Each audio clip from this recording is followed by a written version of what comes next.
Everyone welcome back to the channel. आज हम vocabulary cover करेंगे और मेरी कोशिश रहेगी कि आपको कम से कम समय में ज़्यादा से ज़्यादा अच्छे से वोकैबुलरी डिलीवर करूँ, जिससे कि आप बोर भी ना हो और आपका कोर्स भी कंप्लीट हो जाए। तो देखिए, पहली चीज़ ये कि हम जितनी भी वोकैबुलरी है वो 10 ईयर्स कवर करेंगे CDS की, एंड उसके बाद सब्सिक्वेंट NDA की। NDA के बच्चों से भी रिकमेंडेड है कि दोनों वीडियोज़ देखें, CDS और NDA दोनों के, और CDS के बच्चों से भी रिकमेंडेशन है कि वो NDA के भी देखें, बिकॉज वोकैबुलरी रिपीट होती है in both of the sections, right. Now coming to the first, जो पहला हमारा सेक्शन है वो जैसा कि आप देख सकते हो CDS एग्जामिनेशन 2 2024 की वोकैबुलरी हम डिस्कस करेंगे, जिसका पहला क्वेश्चन हमारे सामने आता है, the leaders views were equivocal on the contentious issue. Equivocal का मतलब क्या होता है? इक्वीवोकल का मतलब होता है कि कोई बात जब क्लैरिटी के साथ नहीं कही जाती है, तो जिस चीज़ में क्लैरिटी नहीं होती है उसे हम क्या कहते हैं कि वो इक्वीवोकल है। एक तो बात हो गई। दूसरी बात यह है कि वो नेचर में कैसी हो जाती है, वो नेचर में एम्बिगुअस हो जाती है। एम्बिगुअस का मतलब जो बात प्रत्यक्ष रूप से नहीं कही गई, जिसमें एक से ज़्यादा मीनिंग है। तो अगर हम यहाँ पे देखें, इन्होंने हमसे पूछा था अपोजिट क्या होता है, तो अगर देखो इक्विवोकल मतलब जो क्लियरली नहीं कही गई है, तो इसका ऑब्सक्योर का मतलब भी वही है। ऑब्सक्योर मतलब जो आसानी से समझी नहीं जा सकती या देखी नहीं जा सकती, उसे ऑब्सक्योर कहते हैं। तो जो बात क्लियर नहीं है वो आसानी से ना समझी जा सकती ना देखी जा सकती है, तो ये हमारा सिनोनिम हो जाएगा। उसी तरह से वेग, जिसका कोई मतलब नहीं है, समझ में नहीं आ रही, बड़ी अजीब सी बात, ठीक है, तो वो भी सिनोनिम के अप्रॉक्स पास चला जाएगा। फिर आता है एम्बिगुअस। अभी मैंने आपको बताया एम्बिगुअस मतलब जो बात क्लियर ना हो, तो वहाँ पे भी ये सिनोनिम हो जाएगा। हमें क्या फाइंड करना था? हमें तो एंटोनिम फाइंड करना था। तो यहाँ पे जो आंसर होगा हमारा वो क्या हो जाएगा? क्लियर हो जाएगा। अब इसमें देखो एक वर्ड दिया है कंटेंशियस। कंटेंशियस का ही मतलब इसी समय समझ लो। कंटेंशियस का मतलब होता है कोई ऐसी बात जो बीच में, जिसको कहते हैं कि कबाब में हड्डी बनी हुई है। तो कोई ऐसी बात, इसके साथ हम एक ईडियम भी यूज़ करते हैं जिसे हम कहते हैं बोन ऑफ कंटेंशन, ठीक है। इस तरह से आपको एक एक वोकैबुलरी डिस्कस कर सकते हैं। अब दूसरे क्वेश्चन को अगर हम देखें, तो हमें दूसरा क्वेश्चन कह रहा है अबाउट दी अथॉरिटीज़। तो क्या बोल रहा है? Authorities interacted with a group of mutinous students. बहुत क्लियर है कि म्यूटिनस एक वर्ड हम बचपन में पढ़ते थे, वो अगर आपको याद होगा तो वो था म्यूटिनी। म्यूटिनी क्या कहता था? जब किसी तरह से हम रिबेलियन शो करते हैं, ठीक है, जब हम रिबेलियस हो जाते हैं तो उसको म्यूटिनी बोलते हैं, कि हम म्यूटिनी कर रहे हैं। इसी तरह से यहाँ म्यूटिनस उसी सेंस में आया है, यानी म्यूटिनस का बेसिक मतलब अगर आपसे कोई पूछे तो आप सिर्फ इतना बोलोगे कि म्यूटिनस एक ऐसी स्टेट है जहाँ पे हम किसी को वो नहीं करना चाहते, फॉलो नहीं करना चाहते, और उसके रूल्स पे, डिसिप्लिन पे हम एक्सेप्ट नहीं करेंगे। इसका हमें ढूंढना था एंटोनिम, यानी अपोजिट। अगर हम अपोजिट की बात करते हैं तो अपोजिट हम कैसे समझेंगे? देखिए, आपके पास कई सारे वर्ड हैं, उसमें देखिए कंट्यूमेशियस, यानी ये जो वर्ड दिया हुआ है, इसका मतलब होता है कोई ऐसा इंसान जो बहुत ज़्यादा कैसा है, बहुत ज़्यादा स्टबर्न है। स्टबर्न मतलब ज़िद्दी है। या एक और वर्ड यूज़ होता है कि बहुत ज़्यादा आर्केइक है, या आपको बोलते हैं आर्केइक होने के साथ बहुत ज़्यादा उसके अंदर डिसोबीडियंस है। अब यहाँ पे अगर मैंने आपको बताई ये बातें कि वो इस तरह से होता है, इसका मतलब सीधी सी बात है कि ये सारी चीज़ें तो म्यूटिनस की कैरेक्टरिस्टिक्स हैं, तो ये क्या हो जाएगा? ये सिनोनिम हो जाएगा, ठीक है। अनरूली, अगेन अनरूली का मतलब कोई ऐसा इंसान जो बहुत ज़्यादा इनडिसिप्लिन्ड हो। तो इनडिसिप्लिन्ड है, रूल्स नहीं फॉलो कर रहा है, यानी अनरूली है। तो ये वापस से ये भी क्या हो जाएगा? सिनोनिम हो जाएगा। अब आता है सेडिशियस। सेडिशियस मतलब होता है देशद्रोही, जो अगेंस्ट द कंट्री कोई मूव लेता है, या अगेंस्ट द, अगर नॉर्मल लैंग्वेज में बोलें तो लॉ ऑफ लैंड काम कर रहा है। अगर कोई against the law of land काम कर रहा है तो वो भी मतलब ऑब्वियसली देशद्रोह हो जाएगा। अब आपके पास वर्ड आता है ओबीडियंट। तो what is obedient? Obedient is जो आपकी बातों को माने। यहाँ पे हमें सिनोनिम नहीं ढूंढना था, यहाँ हमें एंटोनिम ढूंढना था। तो ये जो वर्ड होगा ये हो जाएगा antonym, and this is the right answer. Okay, now we will go to the next question. Next we have is the third sentence which is saying his behaviour was quite belligerent. अब यहाँ पे आपको clear नहीं हो रहा है कि sentence क्या एम कर रहा है या इंडिकेट कर रहा है, तो आपको यहाँ पे वर्ड का मीनिंग पता होना ज़रूरी होता है, ठीक है। अब देखिए इसमें कैसे समझेंगे। तो इस सेंटेंस में हमें क्या करना है कि हमें पहले ये देखना है कि हमारे चारों वर्ड्स क्या इंडिकेट कर रहे हैं। आपने हो सकता है ये नेम ना सुने हो, जैसे मैंने ये सुना है because I am friendly with words, but आपके लिए टाइम लगेगा। तो आप कैसे याद रखोगे कि पहले तो बेलीग्रेंट का मतलब आपको क्लियर होना चाहिए कि एक्चुअल में बेलीग्रेंट मतलब होता क्या है। देखिए, बेलिकोस हो गया, बेलीग्रेंट हो गया। Belligerent is basically a word which indicates that condition, एक ऐसी सिचुएशन है जहाँ पे इंसान बहुत ज़्यादा एग्रेसिव होता है, बहुत ज़्यादा हॉस्टाइल होता है। तो आप इसी के सामने इसकी मीनिंग लिख लो ताकि आपको आगे के लिए हमेशा याद रहे। इसका मतलब हो गया कि वो बहुत ज़्यादा एग्रेसिव स्टेट में है, बहुत ज़्यादा हॉस्टाइल है। हॉस्टाइल मतलब लड़ने के लिए उतारू। बहुत ज़्यादा कॉम्बैटिव है। कॉम्बैटिव मतलब जब बोला जाए उसे लड़ने के लिए वो तैयार रहेगा। तो अब यहाँ से आपको सिनोनिम मिल गए। ये कॉम्बैटिव इसी वर्ड का सिनोनिम हो जाएगा। हॉस्टाइल। बेलिकोस का मतलब क्या होता है? बेलिकोस का मतलब तो पता नहीं होगा। तो देखिए, बेलिकोस का मतलब होता है फिर से वही कि वो बहुत ज़्यादा एग्रेसिव है और वो कभी भी फाइट करने के लिए रेडी हो सकता है। ठीक है, तो he is ready to fight because he is aggressive and he is willing to fight. अगर आप इसको ऐसे लिखना चाहो तो आप लिख सकते हो कि विलिंग टू फाइट है। ठीक है, ये लड़ना चाहता है। अब आपके पास आएगा word antagonistic. This is very friendly word for science students. Antagonistic का मतलब होता है कोई चीज़ अपोजिट काम करे, अपोजिट हो, या फिर आप कह सकते हो कि हमेशा अनफ्रेंडली नेचर की हो।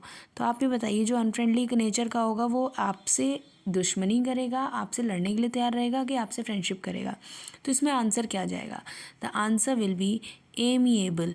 Y amiable? क्योंकि अगर एमिएबल का मतलब देखा जाए तो एमिएबल का मतलब ये होता है जब आप किसी से कोई फ्रेंडली रिलेशंस बनाते हो, या फिर आप बहुत ज़्यादा किसी के क्लोज़ हो जाते हो, या आप बहुत ज़्यादा किसी के साथ प्लेजेंट महसूस कर रहे होते हो, तो उससे एमिएबल बोलते हैं।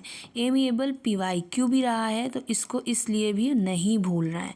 This is very important. ठीक है, अब हम आते हैं अपने नेक्स्ट वर्ड पे एंड नेक्स्ट सेंटेंस पे।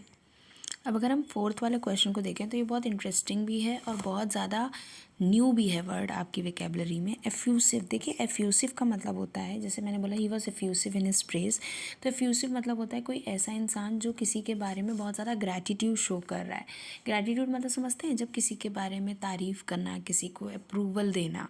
ठीक है, तो यहाँ पे आप लिख सकते हो ग्रैटिट्यूड शो कर रहा है, या फिर आप बोल लोगे कि he is trying to give approval, यानी एक्सप्रेसिव बहुत है, अच्छे से बात करता है, दूसरों की प्रशंसा करता है, तो ही इज़ एफ्यूसिव, ग्रैटिट्यूड शो करता है। ठीक है, अच्छे से उनको रिस्पेक्ट देता है, प्लेजर देता है, एक्सप्रेस करता है। मतलब मेन चीज़ है कि उसकी एक्सप्रेशन बहुत स्ट्रॉन्ग है। इस बात पे ध्यान देना कि एक्सप्रेस करता है चीज़ों को। अब अगर मैं दूसरा वर्ड लूँ, प्रोफ्यूज़। प्रोफ्यूज़ क्या कहना चाहता है? जब हम कोई भी चीज़ ना बहुत ज़्यादा क्वांटिटी में कर देते हैं, तो ग्रेट क्वांटिटी में जब कोई चीज़ करते हैं तो हम उसे बोलते हैं कि हम प्रोफ्यूज़ कर रहे हैं। ठीक है, इसका मतलब तो ये हो गया। वॉल्यूबल क्या होता है? Voluble is again an interesting word, पहली बार आया है। जब हम बहुत ज़्यादा फ्लुएंटली बात करते हैं या आसानी से अपनी बात को कह सकते हैं या रख सकते हैं, तो अगर हम फ्लुएंटली बात कर रहे हैं या रेडली अपनी बात को रख पा रहे हैं या कह पा रहे हैं, तो हम उसे वॉल्यूबल बोलते हैं। फिर आता है रेटिसेंट। रेटिसेंट का मतलब होता है कि जब हम नहीं चाहते हैं कि लोग हमारे बारे में जाने, या काइंड ऑफ ऐसे कह लो कि रिजर्व्ड लोग जो होते हैं, जो डोंट विश टू ओपन। एक होता है इंट्रोवर्ट जो बता ही नहीं रहा है, और एक होता है जो बताना ही नहीं चाहता, तो ये ओपन नहीं होना चाहते, don't wish to open themselves. तो यहाँ पे देखिए, एफ्यूसिव था जहाँ पे वो एक्सप्रेशन दे रहा है, और प्रोफ्यूज़ में भी कोई चीज़ ज़्यादा क्वांटिटी में हो रही है। वॉल्यूबल मतलब जो बहुत ज़्यादा जल्दी जल्दी बोल ले रहे हैं या अपनी बात कह ले रहे हैं आराम से। लेकिन रेटिसेंट का मतलब क्या है? जो बहुत ज़्यादा रिजर्व है, जो ओपन ही नहीं होना चाहता। तो इन चारों के हिसाब से अगर सही वर्ड जा रहा है तो that is going reticent. That's why the answer should be reticent. अब आपने चारों वर्ड्स को अच्छे से देख लिया। अच्छा, एक्जुबिरेंट रह गया था। एक्जुबिरेंट का मतलब क्या होता है? देखिए, ये वर्ड बहुत अच्छा है, आप डेली लाइफ में भी यूज़ कर सकते हो। जब आपकी लाइफ बहुत ज़्यादा एनर्जी से भरी होती है, ठीक है, और बहुत ज़्यादा एक्साइटमेंट से भरी होती है, तो हम उस केस में यूज़ करते हैं वर्ड दैट इज़ एक्जिबरेंट। ठीक, तो आपका जो राइट आंसर है वो हो जाएगा रेटिसेंट। ये तीनों जो हैं इसके सिनोनिम हो जाएंगे, तो ये चीज़ आपको याद रखनी है। अब आते हैं अपने नेक्स्ट सेंटेंस पे, दैट इज़, अब देखिए बहुत सिंपल सा वर्ड है। He is often accused of being इनिक्विटस in his conduct. इनिक्विटस अब एक्यूज़ किया जा रहा है, तो एक्यूज़ किया जा रहा है तो अच्छी चीज़ के लिए नहीं किया जाएगा, बट देन भी आप मीनिंग्स पे ज़्यादा ध्यान दीजिए। इनिक्विटस का मतलब होता है जब हम मॉरली किसी के साथ बहुत ज़्यादा अनफेयर करते हैं या मॉरली गलत करते हैं। तो यहाँ पे इसका मतलब क्या हो जाता है? जब आप मॉरली किसी के साथ बहुत गलत चीज़ कर रहे हो जो कि बहुत ज़्यादा अनफेयर है नेचर में, तो हम उसको बोल रहे हैं कि ये इनिक्विटस है। अब सोचिए प्रीपोस्टरस का मतलब क्या होता है। प्रीपोस्टरस का मतलब होता है कोई सिली की चीज़ करी। अभी रिसेंटली कनाडा के केस में आया था जहाँ इंडिया ने उनको प्रीपोस्टरस रेफ़र किया था कि वो प्रीपोस्टरस हैं। उन्होंने जो कमेंट दिया है इंडिया के बारे में, तो प्रीपोस्टर मतलब कोई सिली चीज़, यानी मॉरली बहुत ज़्यादा डिस्टर्बिंग रहे कोई चीज़, ठीक है। उसके बाद क्या बोला है, एक्सक्रीबल। एक्सीक्रेबल का मतलब होता है जब बहुत ज़्यादा अनप्लेजेंट होती है कोई चीज़। तो अगर ये एक्सीक्रेबल का मतलब अनप्लेजेंट है तो again it is going in the favour of this word, है ना। अनप्लेजेंट है कोई चीज़ तो अनप्लेजेंट का मतलब कि वो चीज़ मॉरली गलत है।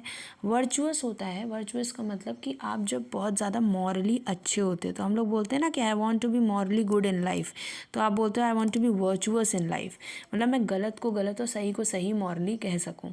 Then the word come revolting. As you all know, revolting का हमेशा मतलब होता है जब आप किसी चीज़ से डिसएग्री करते हो और रिवॉल्ट करते हो, यानी somewhere revolting is not a good part in the sense of moral duty, क्योंकि मॉरली आप चीज़ों को ख़राब करोगे रिवॉल्ट करोगे तो रिवॉल्टिंग के टाइम पे हमने क्या बोला कि एक्सट्रीमली अनप्लेजेंट स्टेट होगी। अब हमें वर्ड दिया गया था इनिक्विटस, यानी मॉरली गलत होना। तो प्रीपोस्टरस भी सिली है, यानी मॉरली सही नहीं है वो चीज़। एक्सीक्रेबल भी अनप्लेजेंट सा है, that is it again is not going in the favour कि वो अपोजिट जाए, तो ये सिनोनिम हो गया, ये भी सिनोनिम हो गया। रिवॉल्टिंग भी डिसएग्री कर रहे हो, मॉरली गलत चीज़ें करोगे तो आप सिनोनिम जा रहा है। वर्चुअस का मतलब होता है जब आप किसी के साथ बहुत अच्छे होते हो, मॉरली अच्छे होते हो अच्छे रीजंस की वजह से, यानी जो लॉजिकली सही हो उसके लिए, तो आंसर विल बी वर्चुअस, क्योंकि हमें अपोजिट फाइंड करना था। और इनिक्विटस का मतलब क्या था, जो इंसान मॉरली गलत होता है। So this is for fifth. Now coming to the six we have, देखिए ऐसे वर्ड्स जब आते हैं, जैसे इस सेंटेंस में अगर आप देखें तो है ये at the end of the day vocab ही, बट पॉइंट क्या है कि आप इसको क्या समझ के फिलअप समझोगे तो फिलअप लगेगा, अगर वैकैब के हिसाब से देखोगे, कॉन्सेप्ट तो वैकेबलरी का है। तो देखिए working in dim light dash eye issues such as glaucoma, तो इसमें दिया है डिम लाइट। आप एक बार बताइए, डिम लाइट जब होती है तो डिम लाइट की वजह से क्या हो सकता है, ग्लॉकोमा हो सकता है, ऐसा ये कह रहे हैं। ग्लॉकोमा में एक ऐसी कंडीशन होती है जहाँ पे ब्लाइंडनेस कॉज हो सकती है, ठीक है। तो ब्लाइंडनेस डिम लाइट में काम करने से होगी, तो कंट्रीब्यूट करेगा या तो वो प्रेसिपिटेट करेगा। इरेडिकेट कैसे कर सकता है, ग्लॉकोमा जैसी चीज़ को इरेडिकेट का मतलब होता है कि किसी चीज़ को जड़ से हटा देना। तो कोई चीज़ कंप्लीटली जब आप हटा देते हो जड़ से तो उसे हम ग्लॉकोमा कहते हैं, ठीक है। देन सॉरी इरेडिकेशन कहते हैं। देन हमारे पास एलिमिनेट आता है। सेम एलिमिनेट का मतलब भी वही होता है, जब हम किसी चीज़ को जो हमें नहीं चाहिए वो हम हटा देते हैं। तो जब हम किसी ना चाहिए चीज़ को हटाते हैं तो वो एलिमिनेट कर रहे हैं, और जब हम किसी चीज़ को कंप्लीटली हटा देते हैं तो कंप्लीट रिमूवल होता है इस केस में, फॉरएवर। और इस केस में अनवांटेड थिंग इज रिमूव्ड। अब हमारे पास आता है दो वर्ड, यानी प्रेसिपिटेट होगा या तो कॉन्ट्रीब्यूट्स होगा। तो वर्किंग इन डिम लाइट, और प्रेसिपिटेट्स का भी मतलब होता है, आपने प्रेसिपिटेशन मेनली केमिस्ट्री में पढ़ा होगा। प्रेसिपिटेट का मतलब ये होता है कोई ऐसी चीज़ जो समय से पहले हो जाए, ठीक है। तो समय से पहले होने का मतलब क्या है, ऑब्वियस सी बात है, ग्लॉकोमा एक ऐसी चीज़ है जो समय से पहले नहीं होनी चाहिए एक बच्चे को, ठीक है, बट हो जाएगी। तो इसके लिए जो मेन फेवरेबल आंसर जा रहा है वो प्रेसिपिटेट्स जा रहा है, क्योंकि कॉन्ट्रीब्यूट्स अपने साथ टू लेना चाहिए था। जैसे working in dim light contributes to eye issues, लेकिन टू नहीं दिया है, तो according to me precipitate is more favourable. हालांकि कॉन्ट्रीब्यूट्स और प्रेसिपिटेट्स एक ही अलाइनमेंट में है, मतलब सिमिलर मीनिंग शो कर रहे हैं। प्रेसिपिटेट मतलब कि कोई चीज़ समय से पहले हो गई, और कॉन्ट्रीब्यूट मतलब कि ये सब अगर वर्क डिम लाइट में काम करेंगे तो वो आई इशूज़ जैसे ग्लॉकोमा होता है, इन जैसे इश्यूज़ को राइज दे सकता है। तो for me the answer will be precipitates, and it could be contributes as well, depending on the answer की जो रिलीज़ होगी, ठीक है। अब देखिए ये जो क्वेश्चन है बहुत सिंपल सा है, अगर आप इसको ध्यान से देखो, इसमें लिखा है he owns several sports cars and has an dash lifestyle. तो ओ से होगा ऑब्वियस है, तो इन्होंने आपको ट्रिक करने के लिए सारे ओ से वर्ड दिए, लेकिन आपको मीनिंग पता होना चाहिए। देखिए ऑपुलेंट जो होता है, ऑपुलेंट का मतलब होता है जब बहुत ज़्यादा कोई पैसे वाला है। ऑपुलेंट मतलब ऐसे समझो कि इतना ज़्यादा पैसा है कि फूले नहीं समा रहे हैं, तो एक्सट्रीमली रिच होता है ये पर्सन, ठीक है, उसको बोलते हैं। तो एक्सट्रीमली रिच लाइफस्टाइल वो दिखाता है। अब कई सारे स्पोर्ट कार्स हैं, और ऑब्वियसली स्पोर्ट्स कार्स बहुत महंगी होती हैं, तो एक्सट्रीमली रिच है। इन्होंने ये नहीं बोला है कि आपको सिनोनिम भरना है कि एंटोनिम, इन्होंने बोला है मोस्ट अप्रोप्रिएट, यानी कि आपको best of the best word use करना है। Occult is not related to any kind of lifestyle. Occult का बेसिक मतलब होता है जब हम किसी मैजिकल पावर्स की बात करते हैं। जैसे अगर आप कभी शेक्सपियर को पढ़ो तो वो जो है ना बहुत ज़्यादा मैजिक पावर्स के बारे में डिस्कस करते हैं, ठीक है। नेक्स्ट आता है ऑक्यूलर। ऑक्यूलर किसकी बात करता है? ऑक्यूलर बात करता है विजन की। जैसे आपको कहीं देखने की रिगार्डिंग कोई भी इशू है, एबिलिटी टू आइज़ या एबिलिटी ऑफ आइज़ और ability to have a vision, तो उस केस में हम ऑक्यूलर बोलते हैं। ऑब्सक्योर आप बताएंगे, अभी आपको मैंने पढ़ाया था। ऑब्सक्योर का मतलब होता है जो चीज़ आसानी से हमें दिख ना रही हो या हमें समझ में ना आए, तो नॉट एबल टू सी या फिर अंडरस्टैंड। तो इस तरह से जब आप पढ़ोगे ना तो आप कुछ चीज़ें याद हो जाएंगी। तो हम अगर ध्यान से देखें तो यहाँ पे ऑपुलेंटी लाइफस्टाइल आएगा, क्योंकि ऑकल्ट का कोई लेना देना नहीं है, ऑक्यूलर का कोई लेना देना नहीं है, ऑब्सक्योर दिख नहीं रहा है, जबकि यहाँ पे क्लियर है कि स्पोर्ट कार्स हैं उसके पास। अब आते हैं अपने नेक्स्ट क्वेश्चन पे। Before coming to next question, let's see how much you people are. अब अगर आप इन तीनों क्वेश्चंस को देखो तो इनसे सिंपल क्वेश्चंस आपको नहीं मिलेंगे, बट वही है कि आपकी बेसिक्स बहुत क्लियर होने चाहिए। देखिए यहाँ पे दिया हुआ था, सिंपल क्वेश्चन था कि these medicines are use to treat kidney infection have been withdrawn from the market, ठीक है। तो इसमें आपको भरना था। अब यहाँ बोले दोज मेडिसिन, यहाँ पे दोज क्या है? दोज आपका ध्यान से देखिए, ये आपका नाउन है, नाउन के पहले यूज़ हुआ है। तो दोज मेडिसिन्स की रिस्पेक्ट में कैसे आएगा कि यहाँ पे हमें एक डिमॉन्स्ट्रेटिव प्रोनाउन की तरह यूज़ करेंगे। Those medicines which are use to treat kidney infection have been withdrawn from the market, ठीक है। अब यहाँ पे आप देखोगे हु दोज के साथ आएगा या वॉट आएगा, ये सोचने वाली बात है कि दोस्त के साथ हु आता है कि वॉट आता है। तो आपको पता होगा कि दोस्त लिया हुआ है तो दोस्त के साथ दैट जाता है, दैट हमारे पास है नहीं, ठीक है। तो those medicines which are use to treat kidney infection have been withdrawn from the market. When हो नहीं सकता, वॉट हो नहीं सकता। हाँ दैट होता तो एक बार कन्फ्यूज़न हो सकती थी, बट दैट दिया नहीं है तो आपके पास एक्सट्रीमली क्लियर है कि आपका आंसर जो है वो विच हो जाएगा। Dash intake of sugar can cause health problems. अब ये देखिए, ये आपकी बेसिक, मैंने बोला ना regular reading of the newspaper is mandatory, at least 1 article तो आप पर डे कर ही सकते हो। तो इसमें देखिए आपको बोला गया था एक्सेस, यहाँ पे जो एक्सेस है ये बात कर रहा है कहीं तक पहुँच पाने की। जैसे मैंने बोला we don't have access to education, यानी एजुकेशन तक सब पहुँच ही नहीं पा रहा है, तो ये वो वाला एक्सेस है। और ये वाला जो एक्सेस है वो बात कर रहा है किसी चीज़ की एक्सटेंट हो जाने को, या किसी चीज़ का बहुत जिसको कहते हैं एक्सीड कर गया, बहुत ज़्यादा हो जाना, दैट इज़ एक्सेस, ठीक है। ये एक्सीड और एक्सटेंड कहीं ना कहीं एक्सेस के ही एक समझ लो सिनोनिम है। फिर एक्सेसिव वर्ड आया, एक्सेसिव इसी का फॉर्म है, एक्सेसिवली आया। अब देखो एक्सेसिवली कब यूज़ होता है? जब हम इसे एडवर्ब में यूज़ करेंगे तो मोस्ट प्रोबेबली यहाँ दिखेगा। जैसे मैंने बोला शी टॉक्स एक्सेसिवली, यानी बहुत ज़्यादा बात करती है, तो ये एडवर्ब की तरह यूज़ होता है। जब हम इसको एज एन एडजेक्टिव यूज़ कर रहे हैं तो वहाँ पे हमारे पास एक्सेसिव जाना चाहिए। तो हमने बोला कि हमारे पास एक्सेसिव और एक्सेस ऑफ में क्या बोलेंगे, तो इसमें बोला excessive intake of sugar can cause health problems. Access of intake, जब इनटेक ऑफ बोल दिया है तो एक्सेसिव का क्या मतलब है, तो हमारे पास एक्सेस ऑफ और एक्सेसिव इसी दो ऑप्शन में मेन ट्रिक बैठेगी कि what is going to be the answer. Now see what the answer is. अब यहाँ देखिए, यहाँ सारा गेम प्रपोजिशन का था। अगर आपने एक्सेस लिखा होता है, एक्सेस इनटेक ऑफ शुगर, तो हम मान सकते थे, लेकिन आपने एक्सेस के साथ प्रपोजिशन लगा दिया और इनटेक ऑफ में ऑलरेडी प्रपोजिशन लगी हुई थी। तो यहाँ पे according to my preference excessive will be the right answer, because यहाँ पे हम उसको कोई भी प्रपोजिशन नहीं दे रहे हैं और वो हमारे सेंटेंस को सेटिस्फाई कर रहा है प्रपोजिशन से भी और ग्रामर से भी, ठीक है। तो excessive intake of sugar can cause health problem. She suffered dash pen because of leg injury. अब अगर आप बहुत ध्यान से देखो इस सेंटेंस को, तो ये वर्ड जो है जो मैं मार्क करने जा रही हूँ, this is the PYQ and this has been against asked, ठीक है। तो PYQ कैसे, she suffer dash pain, hurting is very much clear to you, ये बहुत दर्द हो रहा है। जब आपको चोट लगती है या कोई चीज़ से दुख पहुँचता है तो आप हर्ट होते हो, तो हर्टिंग तो नहीं हो सकता क्योंकि ये फिजिकल है, चोट लगी है, ठीक है।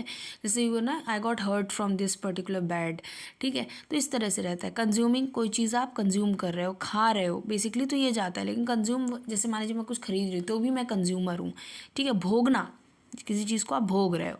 प्रोट्रैक्टिंग क्या होता है, जब हम किसी चीज़ को बहुत ज़्यादा लेन देन कर देते हैं। लेन देन मतलब समझते हो, लेन देन मीन्स किसी चीज़ को बहुत ज़्यादा खींच रहे हैं, एक्सीड कर रहे हैं, या कह लो किसी चीज़ को बहुत फोरलॉन्ग ले जा रहे हैं, ठीक है। तो हम उस चीज़ को कहते हैं कि वो प्रोट्रैक्टिंग हो रहा है।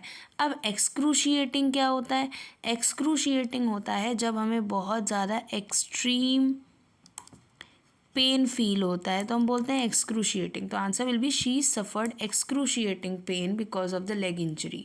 हर्टिंग पेन नहीं हो सकता, क्योंकि हर्टिंग एक जनरलाइज वर्ड है जहाँ पे इमोशंस भी हर्ट होते हैं और चोट लगने को भी हर्ट होना बोलते हैं। पेन का कैसे हर्टिंग हो सकता है? ठीक है, hurting in itself is a pain. ठीक है, तो excruciating is the right answer. अब हम आते हैं अपने नेक्स्ट सेक्शन पे। अब देखिए उसी क्वेश्चन में आपको एक नया सेक्शन मिलता है जो कि है आपके सिनोनिम्स का, या जहाँ पे आप सिमिलर मीनिंग के साथ अपने सेंटेंसेस को सॉल्व करते हो। तो क्वेश्चन दिया हुआ है the village headman was old and cantankerous. Cantankerous मतलब क्या होता है? वैसे तो मैं आपको बार बार रिवाइज कराती जाऊँगी कौन कौन से PYQs का पार्ट है। ये PYQs का पार्ट है। कंटैंकरस का मतलब होता है जो इंसान बहुत ज़्यादा बैड टेम्पर्ड होता है। बैड टेम्पर्ड समझते हो क्या है? देखिए, जब आप टेम्पर्ड पढ़ोगे ना कभी भी, तो टेम्पर्ड का मतलब होता है जहाँ पे शांति हो, या ये आता है वर्ड टेम्परेंस से। टेम्परेंस मतलब होता है कि बिल्कुल काम स्टेबल चीज़, और उसी को आप बैड कर दे रहे हो तो यानी अपनी शांति को भंग कर रहे हो, तो बैड टेम्पर्ड, हमेशा गुस्सा आता रहना। ठीक है, the next is ill tempered. Ill tempered का मतलब भी यही हुआ कि बहुत ज़्यादा इरिटेटिंग कोई पर्सनैलिटी है, तो आप उसको बोलते हो कि बहुत इरिटेटिंग है, एंड दैट्स वाई ये बहुत कैसा फील करा रहा है हमें? ग्रम्पी फील करा रहा है। ग्रम्पी भी कई बार यूज़ करते हैं वर्ड्स में। ठीक है, अब आपको वीक दिया है सीरियस, तो ये वाला जो वर्ड है ये तो कैंटैंकरस का क्या हो गया?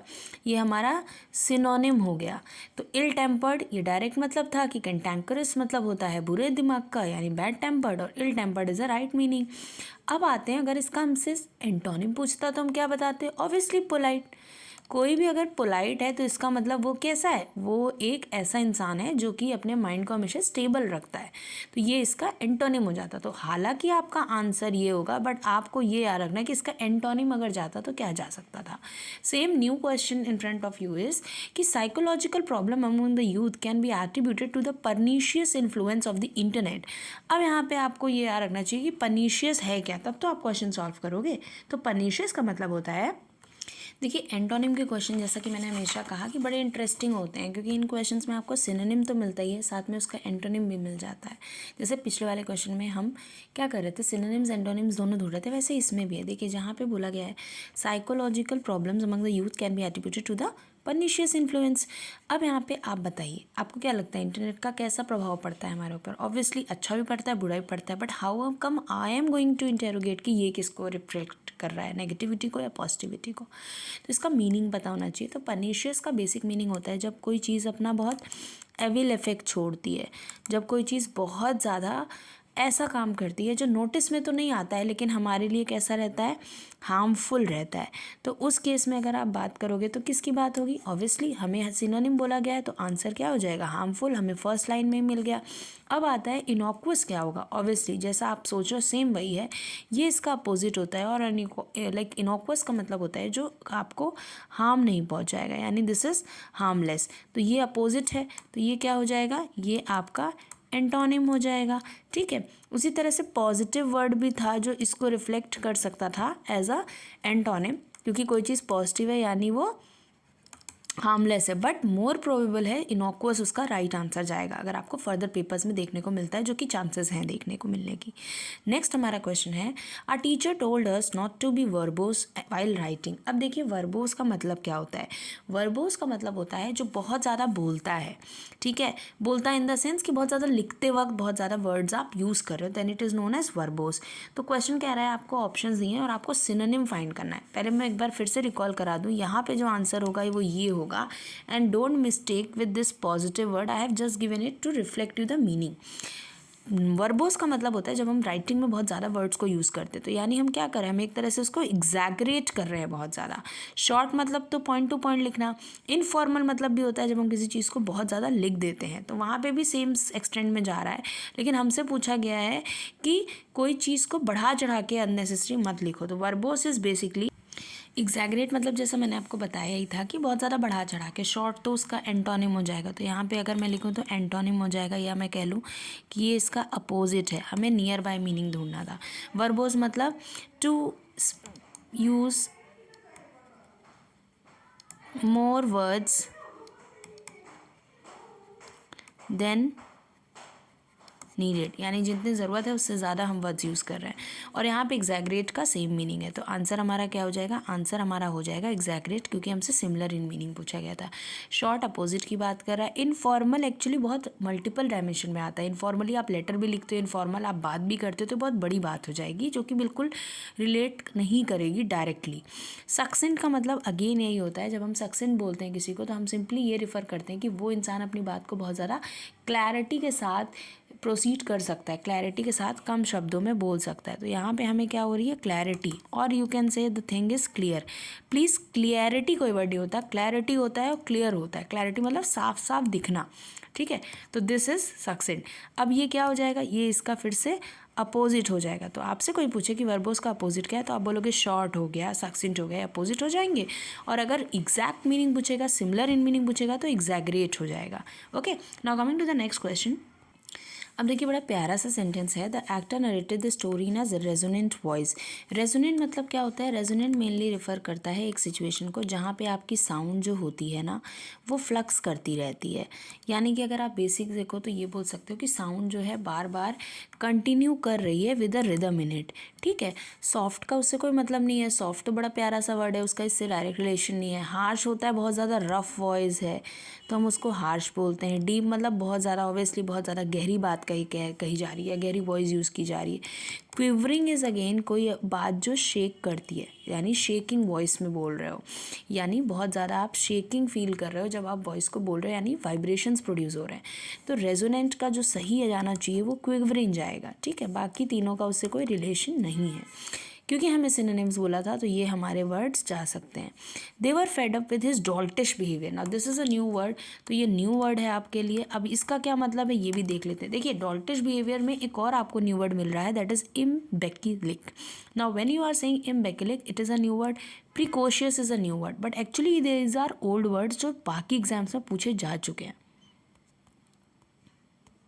सो फॉर दिस अगर हम देखें, last but not the least, doltish behaviour. अब देखिए डॉल्टिश बिहेवियर का मतलब क्या है। डॉल्टिश बिहेवियर जब आपसे कह रहा है तो डॉल्टिश का मतलब होता है कोई ऐसी चीज़ जहाँ पे बहुत ज़्यादा स्टुपिडिटी अपने पीक पे हो।